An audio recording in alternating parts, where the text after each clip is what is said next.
Hello and welcome to QB's Safe Spaces Safeguarding Team Member Training. I'm Emily Banks and I'm the QB Safe Spaces Coordinator.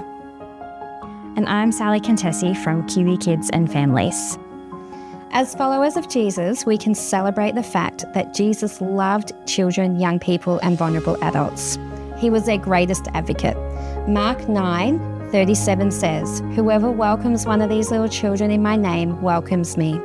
When Jesus states this to the crowd of adults, he is telling them that their view and treatment of children demonstrates their view and treatment of God.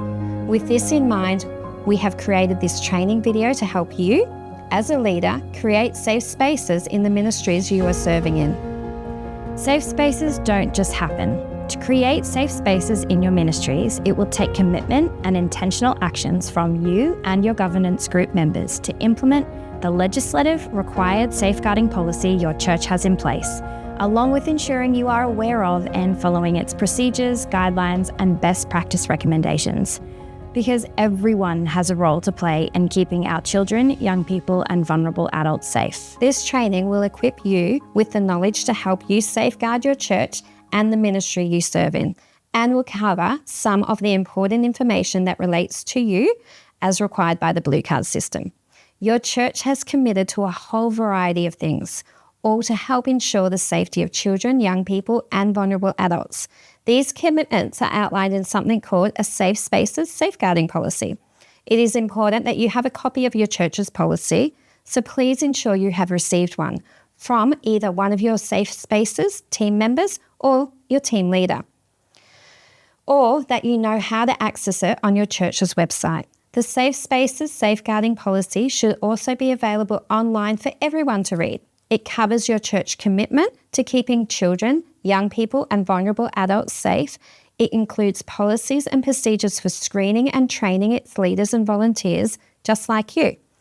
And it also covers what and who you need to report to in the event of an incident, as well as expected behaviours when interacting with children, young people and vulnerable adults in your ministry setting. With this in mind, let's get started with our QB Safe Spaces Team Member Training Session 1. Statement of commitment. Keeping our church spaces safe all starts with a commitment. Your church is required by Blue Card to have a statement of commitment, and the main purpose is to set the tone of how your entire church embraces its culture towards the safety of children, young people, and vulnerable adults, along with how their well-being will be promoted and what protection will be. While your church may have its own unique statement of commitment, here at Queensland Baptist, we have a statement of commitment and it reads, Queensland Baptist is committed to being a safe space for all and will provide a supportive environment by ensuring staff and volunteers are appropriately screened and trained and behave in a manner that resembles and represents Christ's attitude and approach. Providing safe environments and ministries that promote spiritual, social and physical safety and personal growth and development. And promoting a culture of safety through QB, constantly communicating and reinforcing our commitment across all aspects of ministries and activities. We have a zero tolerance for any form of abuse or harm to children, young people and vulnerable adults, and are committed to actively seeking to prevent this abuse and harm. This includes maintaining an open and aware culture, treating all concerns and allegations raised seriously, not minimising the impact of abuse and harm on the victim, and promptly responding to all concerns and allegations. Queensland Baptist is dedicated to providing safe spaces for everyone and is committed to fulfilling our responsibilities under the 8 mandatory requirements of Child and Youth Risk Management Strategy as set out by the Queensland Government Blue Card Services. Your church may have chosen to adopt the one just read, or it may have created its own unique statement of commitment.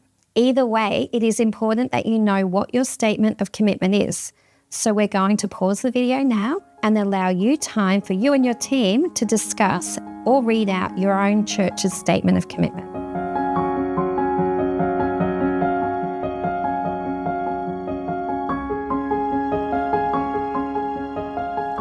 Code of conduct.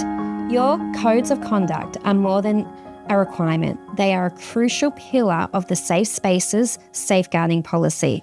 They outline the expected standards of behaviour of everyone in your church environment, particularly those that interact with children, young people, and vulnerable adults. Your code should clearly communicate your church's expectations of behaviour and the consequences if these expectations are not met. Some of the items in the Code of Conduct will be discussed later on in this training video and will include considerations such as our language, how we supervise children and young people, appropriate physical contact and or one-on-one contact with a child or young person, how we manage incidents, and how we report concerns. Code of Conducts don't only relate to leaders and volunteers' behaviour, but also the behaviours of all attending your church spaces, such as kids and youth. You will see on the screen an example of a Code of Conduct for kids and youth participants. Let's pause the video again, and as a group you can read through your Code of Conduct together and take the opportunity for everyone to sign one. Don't forget that it is recommended that under 18-year-olds co-sign their Code of Conduct with their parents.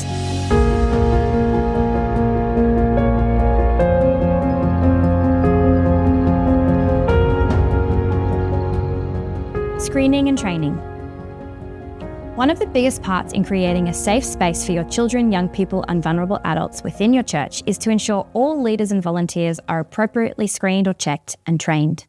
Before we run through what screening is, it's important to highlight that as a volunteer, you should attend your church for a minimum of 6 months before applying to serve in a ministry role. This allows time for both you and the church to gain a greater understanding of each other and for you to understand the culture of your church and its ministries. And this allows time for your ministry leader to get to know you better. Screening means that your church needs to check if you've had any previous experience with children, young people, and vulnerable adults, and if there's been any incidents that they need to know about. This information will be detailed in the application form and through the interview process you would have participated in prior to serving in your role. During this process, it's checked that you have the skills and capabilities to fulfill your role. You would have been given clear guidelines as to what your role involves, the expected tasks, responsibilities, and commitments there are for this role, like a position description. Understanding your role's expectations and the roles of the people serving around you not only set you up for wins in your leadership, but also help ensure that expected tasks and responsibilities aren't being missed while you serve. You will also be required to have 2 character reference checks. These should be 2 people who have known you for a while and can vouch for your character. We recommend you select someone inside of your church community and someone outside of your church community. You might want to consider using a person you know who is not a believer as a character reference, as this gives a beautiful opportunity to show how much your church takes safeguarding seriously. Finally, if you are over 18 years old and going to be working or serving with children and young people in your particular role, you are required to hold a blue card and have it linked to your church's blue card portal before you start serving in your role. While these may sound like a lot of steps and checks, we live in an age where doing these checks is not only a legislative requirement for a church, but it's also best practice to ensure that we are putting the right people in the appropriate positions within your church. By implementing these checks, we are having a Christ-like posture of ensuring our children, young people, and vulnerable adults' safety is our main priority when appointing people to serve. Training. This training video will form part of your necessary training and will help you understand the role you play when it comes to loving, protecting, and speaking out for the safety of children, young people, and vulnerable adults in your church spaces.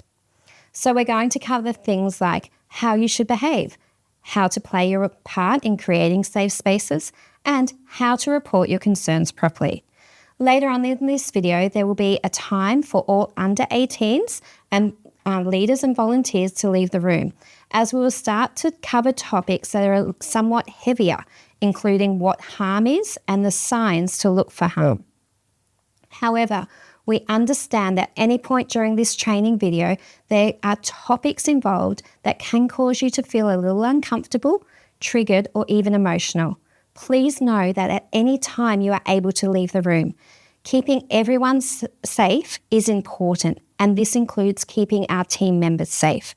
So remember, if you need to excuse yourself at any time, that's okay.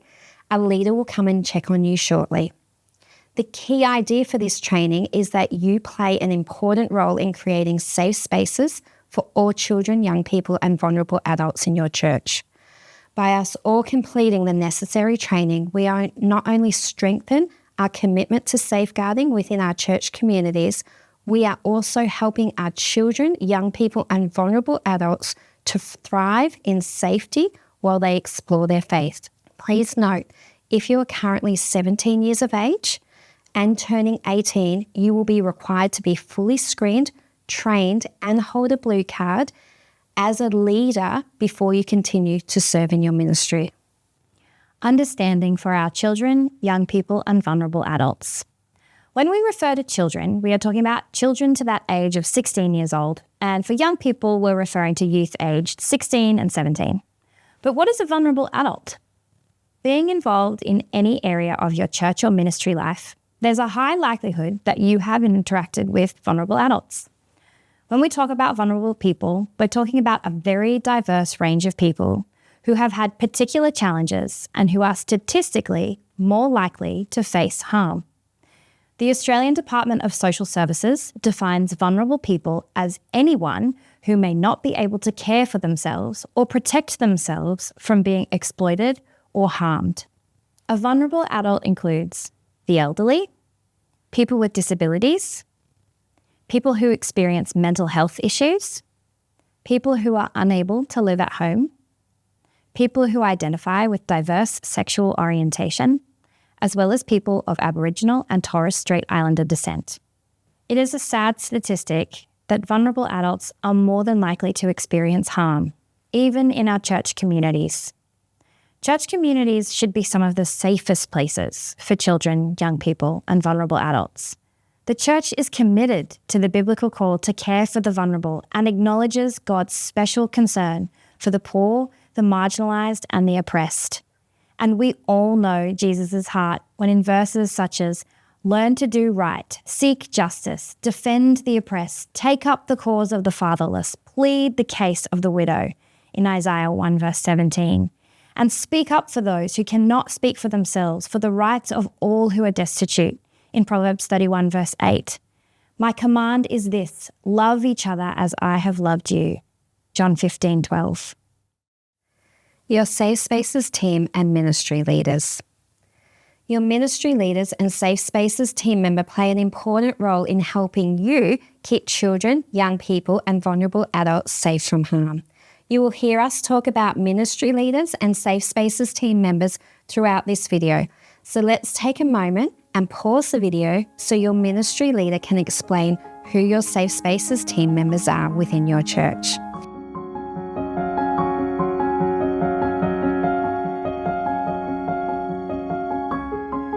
One of the most important things that we hope that you get out of this training video is that you feel comfortable and confident in reporting any concerns you have to your Safe Spaces team members or your ministry leaders.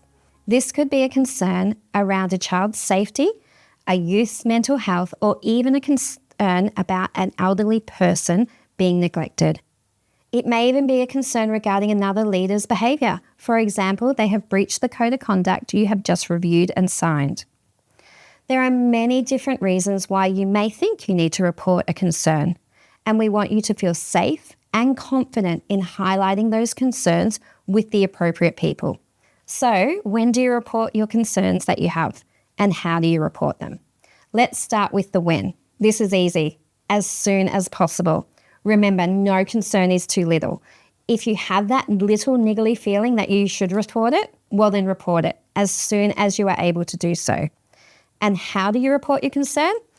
It is encouraged that you speak with your ministry leader. However, if they are unavailable, or if the concern is about your ministry leader, one of your Safe Spaces team member is the best person to report to. Your ministry leader and your Safe Spaces team members will hear your concern and help you work through what to do next. And if you still don't feel confident or comfortable with reporting your concerns to them, you can always contact Queensland Baptist and speak with either Sally or myself, and we will guide you with the appropriate action steps. If you do witness something concerning in your church, or if someone discloses a complaint to you about someone in your church, it is a good idea you write it down as a record to help you remember the details clearly. Please remember not to gossip and ensure privacy in these matters. Creating safe spaces. In order to best safeguard your church spaces, we are going to look at some of the guidelines in creating safe environments to help keep your people safe. Safe spiritual and emotional environments. Creating safe spiritual and emotional environments are just as important as creating physical environments for your children, young people, and vulnerable adults. Some things that need to be considered in creating safe spiritual and emotional environments are physical touch, pastoral care conversations, faith discussions, creating a safe space for the vulnerable in society. Physical touch. As a leader, you must not touch any person in any way that is inappropriate, uncomfortable, or confusing for the receiver. Appropriate physical touch should always be in response to the need of the participant and not the leader, occur only when permission from the participant has been sought. For example, you could say, "Would you like a hug?" Should the person resist physical contact, you should stop straight away and respect the person's choice. You should be open, safe, and not secretive. And remember, a sideways hug around the shoulder is more acceptable than a hug with both arms or one arm around the waist. And don't forget, kids always love a high five. You must always remember to be guided by the age and developmental stage of the person. Be within the bony areas of the body, for example, between the shoulders and the elbow or the shoulder and the head. Areas between the shoulders and the knees should always be avoided. If a child, young person, or vulnerable adult initiates a hug with both arms, you should remember to minimize the length of the time of the hug, make sure you can easily disengage from the hug, and encourage a more appropriate way for physical contact, like the high five or fist bump. Always make sure other people are present. Remember, should you feel uncomfortable giving a person a hug, even if they have asked for it, it's okay as a leader to say no thank you. Physical restraint is only ever appropriate to protect a child, young person, or vulnerable adult from harm. This may include reasonable restraint to stopping a fight, to stop bullying, or to avoid an accident. It should never be used for anything else.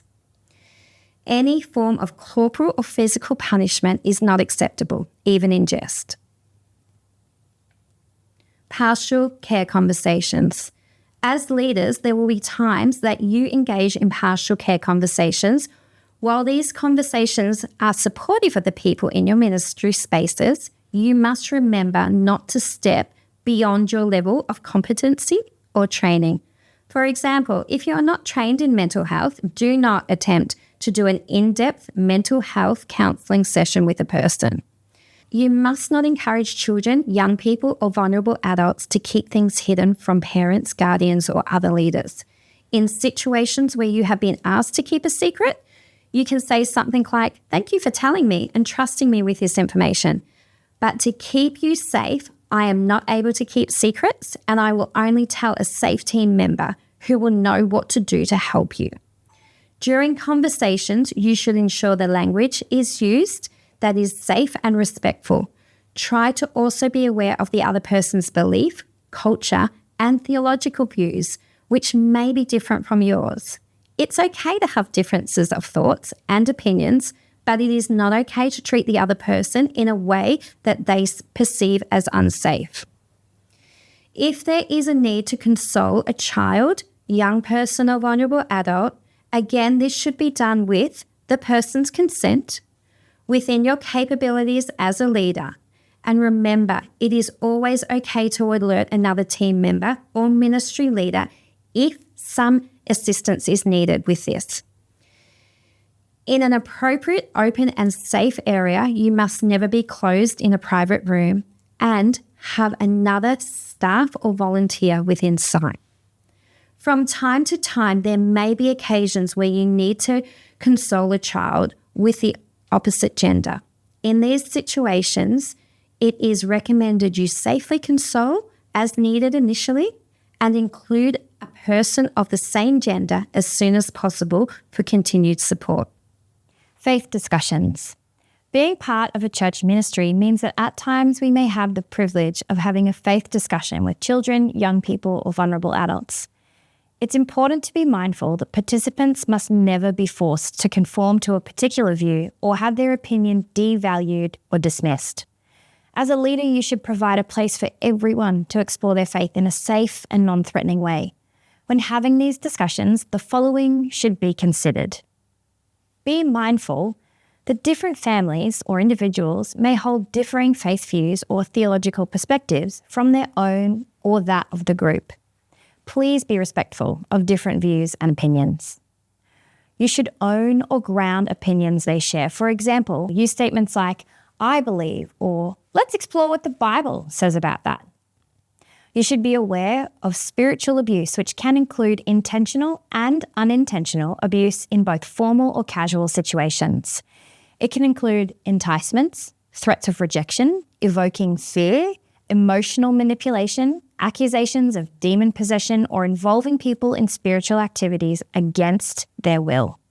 Creating a safe space for the vulnerable in society. Choosing a positive attitude when faced with an obstacle for a child, young person, or vulnerable adult accessing your church ministry is important.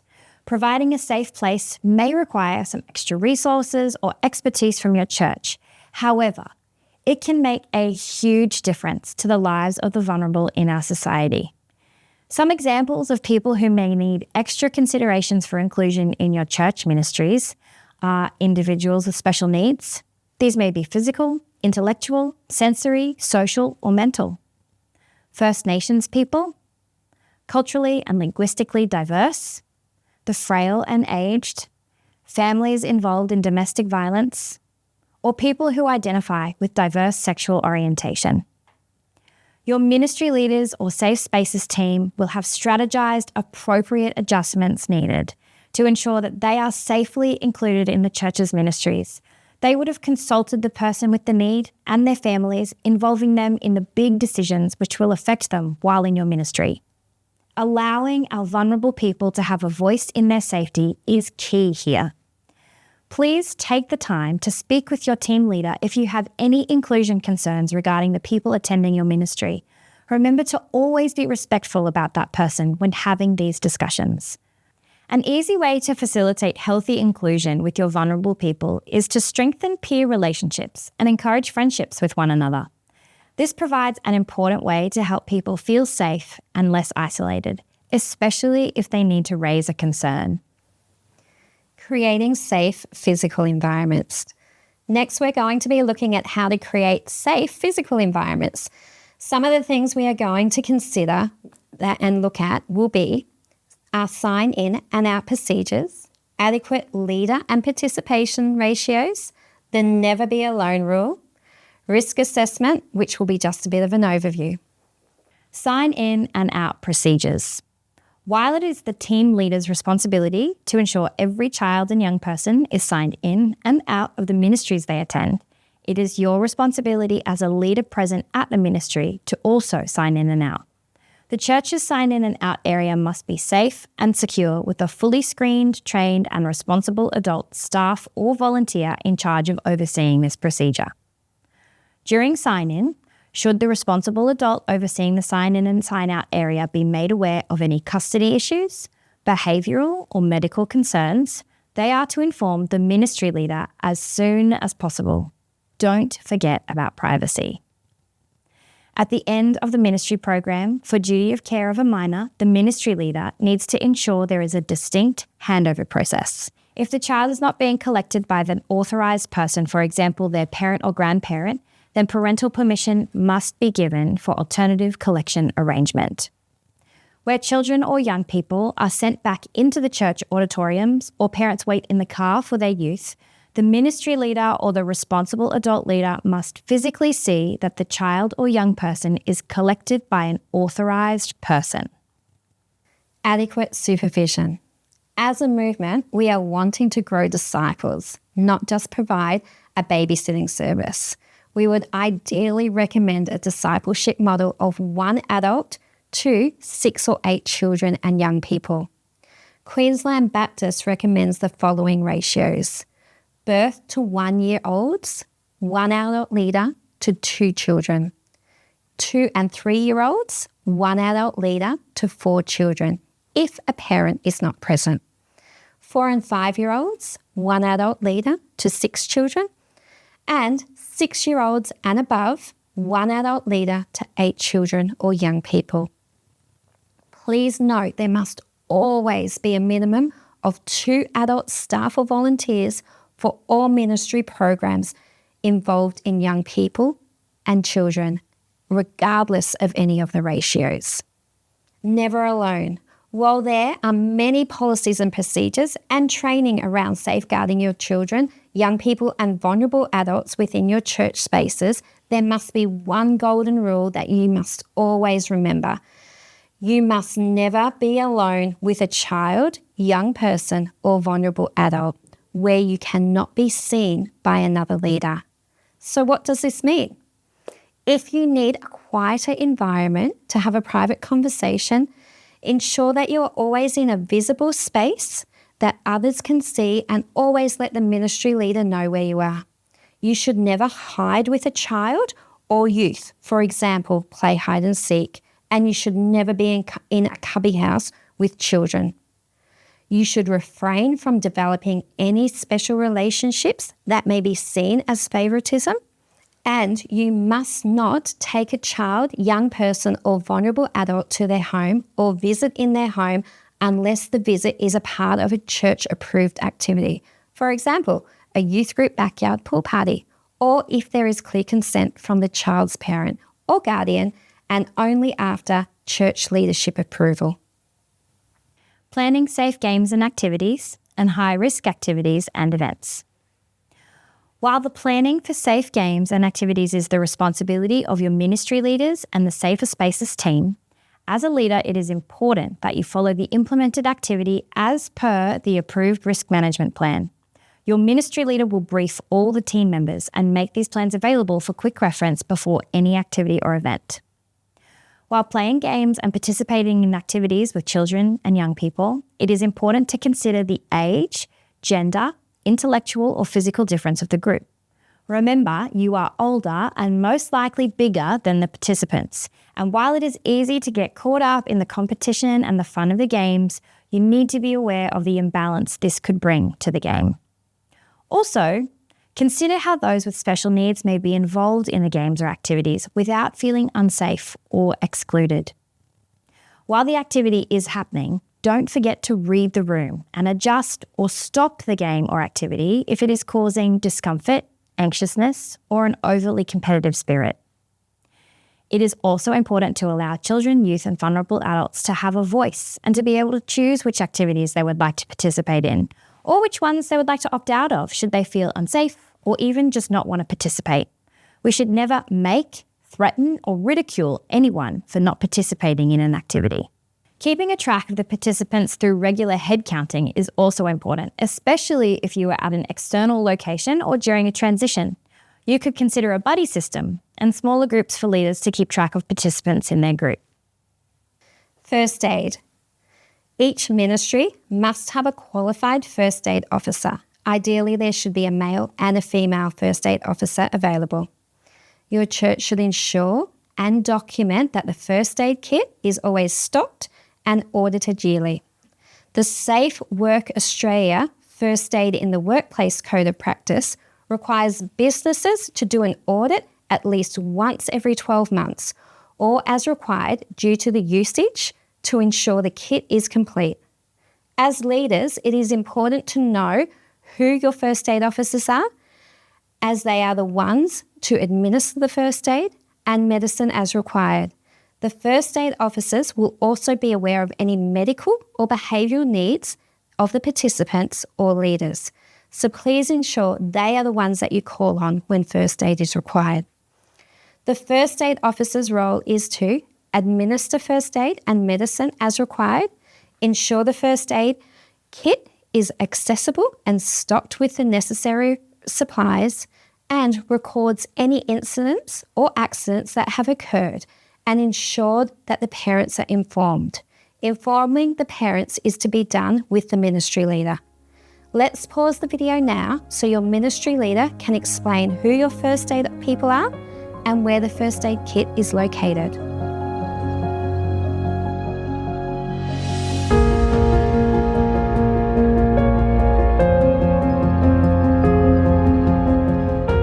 Toileting.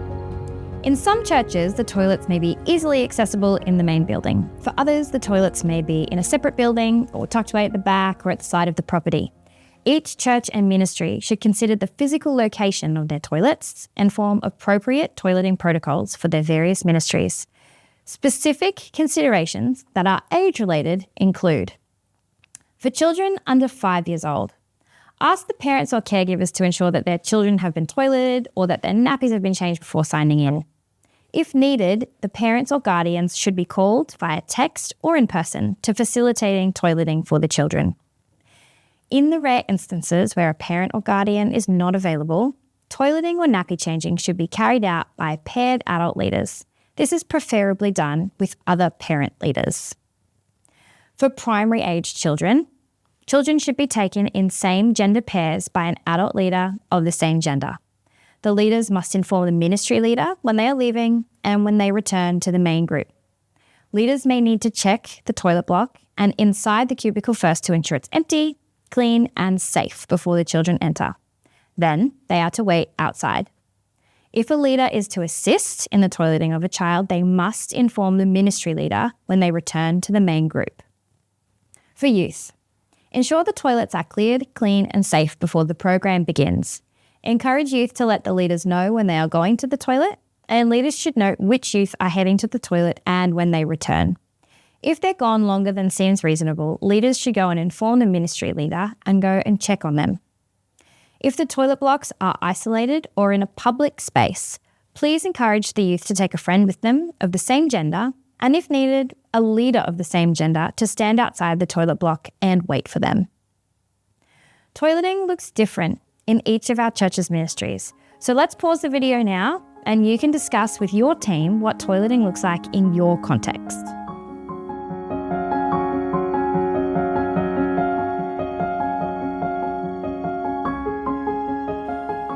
Creating safe online environments. For many children, young people and vulnerable adults, online platforms such as social media, text messaging and videos are a natural way for them to interact and express themselves. Just as it is important to create safe physical spaces to build community, explore faith and grow disciples, it is also important to create online spaces. While it is your ministry leaders and Safe Spaces team responsibility to ensure all ministries are safe when using online platforms, it is your responsibility as a leader to ensure the golden rule of never being alone with a child or young person is adhered to. So what does this mean for you? That there is accountability. For example, following the participant and leader ratios of having 2 leaders present during any online engagement. At all times, you must have approval from your ministry leader to make contact with a child or young person and have parental permission. Any phone or online communication must remain lawful and appropriate. No photos of children and young people should be taken on our private phones or devices. Only a designated photographer or videographer can take photos and videos, and only after they have been screened and trained and have the knowledge of any persons who are not able to have their photos taken. And they must always keep the photos, images, and videos on an official church device, which is on a secure system.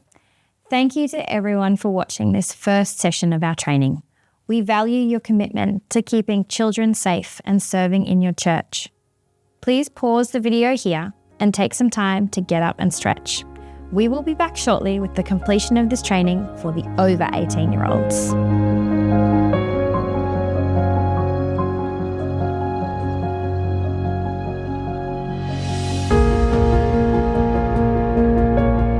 Welcome back. In this last session of the training video, we'll be covering material that may be considered graphic, triggering, or upsetting. Just as we highlighted earlier, your safety is important to us. So if you feel like you need to leave this training at any time, please do so.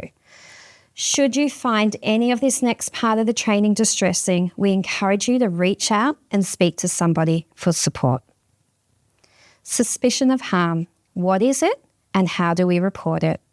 Your church must have policies and procedures for reporting and handling disclosures or suspicions of harm, including reporting guidelines, which include information about defining, identifying, managing, and recording and reporting child protection concerns. For this next section, when we say child or children, we are referring to anyone under the age of 18. Vulnerable adults includes elderly and those with a disability. As you are working with children, it is important that you report a suspicion of harm if you suspect a child is being harmed or is at risk of being harmed. As faith communities, we are called to care for those who are vulnerable in our churches. Harm can take place in any space. It could be in a child's home, with friends, at school, or sadly, even in churches. A suspicion of harm can also be called a child protection concern, and it involves a reasonable suspicion that a child has suffered, is suffering, or is at an unexpected risk of suffering significant harm. Please note that if you fall under a mandatory reporting profession under the Child Protection Act of 1999, you are required to make a report if you receive a disclosure or believe to be a suspicion of harm. These include, but are not limited to, doctors, registered nurses, teachers, police officers, child safety employees, early childhood educators, and foster carers.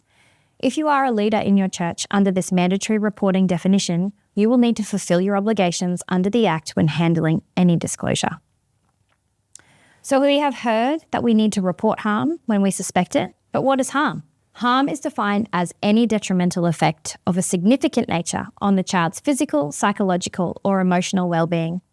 Harm or a child protection concern could be a child at risk of significant harm, a child abuse offence, including but not limited to sexual abuse, physical abuse, psychological abuse, which consists of emotional abuse, mental abuse, or even spiritual abuse, neglect or financial abuse, inappropriate personal or intimate communication and or crossing of personal boundaries which may constitute as grooming, or exposure of a child to domestic or family violence. There may also be other circumstances where there is a concern for a child's welfare, but the concern does not reach a threshold to consider it a disclosure or suspicion of harm. In these circumstances, your church has a duty of care to follow any suspicions of harm or potential risk of harm to the children in your care. We do this by observing and recording the actions of children who might be at risk and reporting these concerns to the relevant authorities. Next, we are going to look at some of the types and signs of child abuse. Please be aware that the list that we will show on the screen is not a complete list of the types of abuse and the resulting signs that may be expected and experienced by a child. However, the lists are to be used as a predictive tool for potential signs of harm. Each child's experience is different and will depend on a range of factors, including their age, the nature of harm, how long the abuse has been occurring for, their relationship with the abuser, and their support network. First, there's physical abuse. Physical abuse occurs when a person deliberately hurts or takes away control of someone's body. On the screen now is a list of what physical abuse may look like. If someone was experiencing physical abuse, you might see signs of it.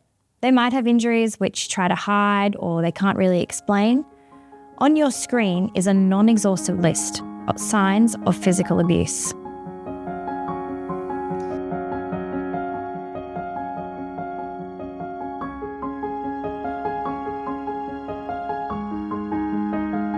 Next, sexual abuse. Sexual abuse is when somebody is forced or persuaded or tricked into doing sexual things that they do not want to do. Any sexual act with a child under the age of 16 is considered sexual abuse. Sometimes the person doing the abuse could be another child or teenager. On the screen now is a list of what sexual abuse may look like.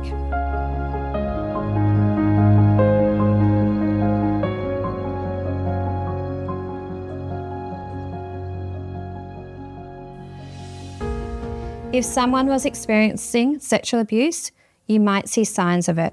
On your screen is a non-exhaustive list of what the signs of sexual abuse could be.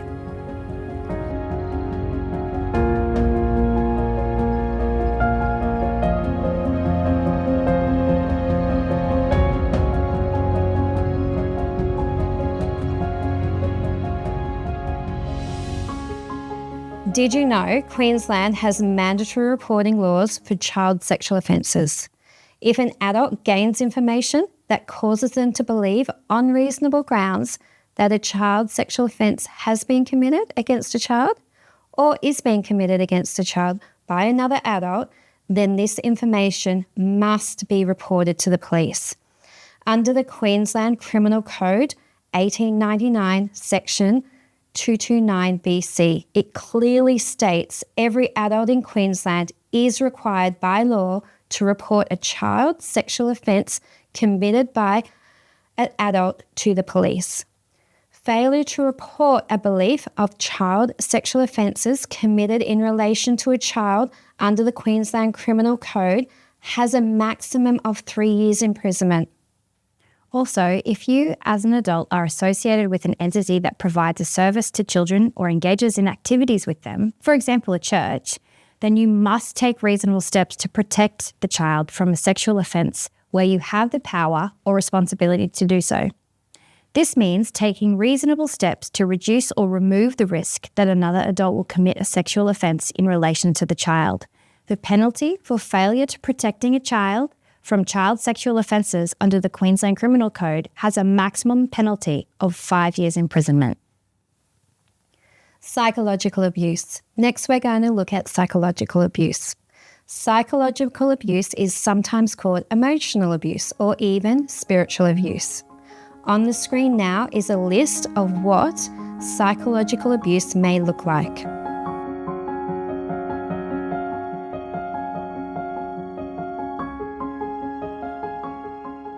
If someone was experiencing psychological abuse, they may have been experiencing it for a long time.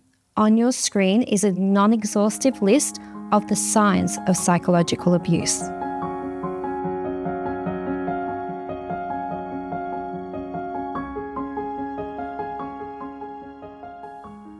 Neglect. Lastly, we're going to look at neglect. Neglect occurs when a child isn't being properly cared for. On the screen now is a list of what neglect might look like.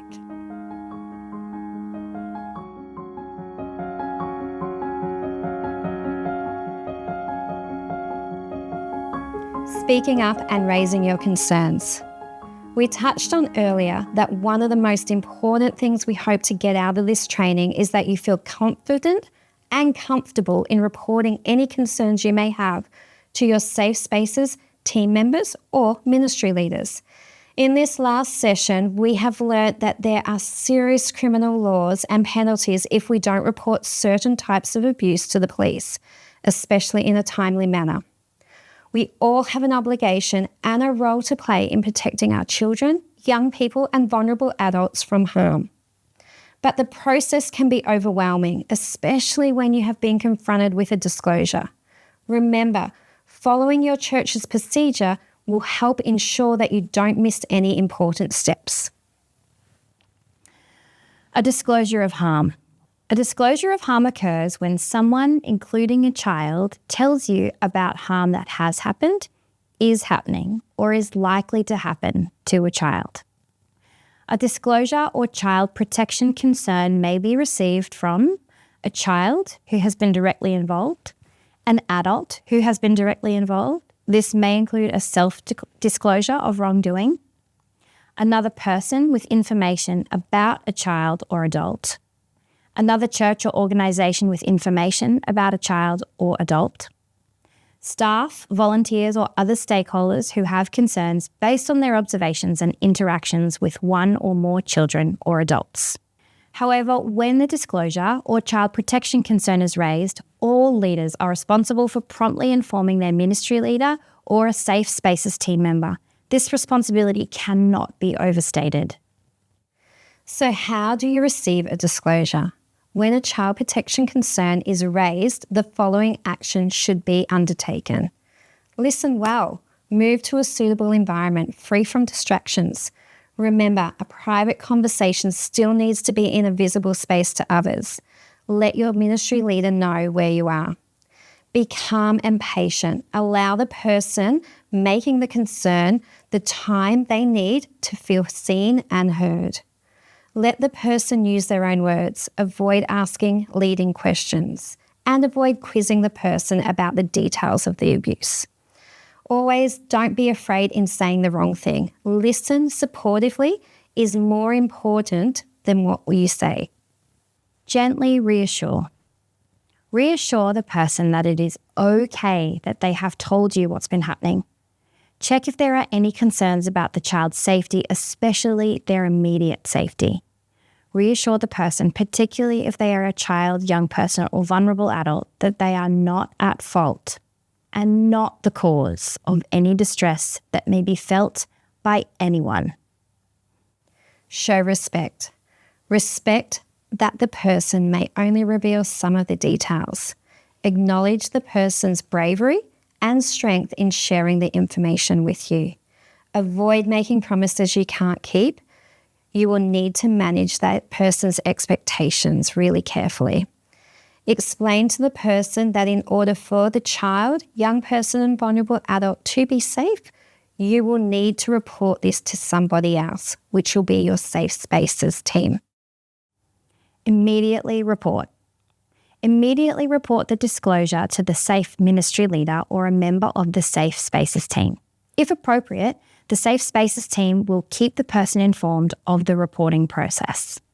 As soon as it is practical, complete an incident report form with your ministry leader and or SAFE team member recording all the details about the suspicion or disclosure of abuse. The Safe Spaces team will be responsible for ensuring the appropriate form of action is taken and that the church fulfills its legal obligations, including ensuring all concerns are managed appropriately. A copy of the incident report form is to be kept securely by the church and the relevant authorities as required. Receiving disclosures can be tough and tricky to navigate, but please remember that the team at Queensland Baptist are here to support you, so please reach out if you need assistance. Thank you. Thank you for taking the time to participate in this safeguarding video. We acknowledge that the information we have just covered has been quite heavy, so you may need to take some time afterwards to relax and re-regulate. To help you do this, you may consider taking some deep breaths, having a drink of ice-cold water, taking a walk in nature, or simply relaxing on the lounge with a cup of tea. Whatever it is going to take you to relax would be great. Just remember to be kind to yourself after this training has ended. Finally, we wanted to note that this training video hasn't covered some vital training for your church community. Your leaders may need to run through some more specific training, including but not limited to how to fill out a harm or incident report, how to prepare risk assessments, complaints against staff members or ministry leaders, breaches of the code of conduct, reporting persons of concern within your church, fire safety processes, including where the evacuation areas are, lockdown procedures, first aid and mental health first aid, workplace health and safety, general training. Thank you.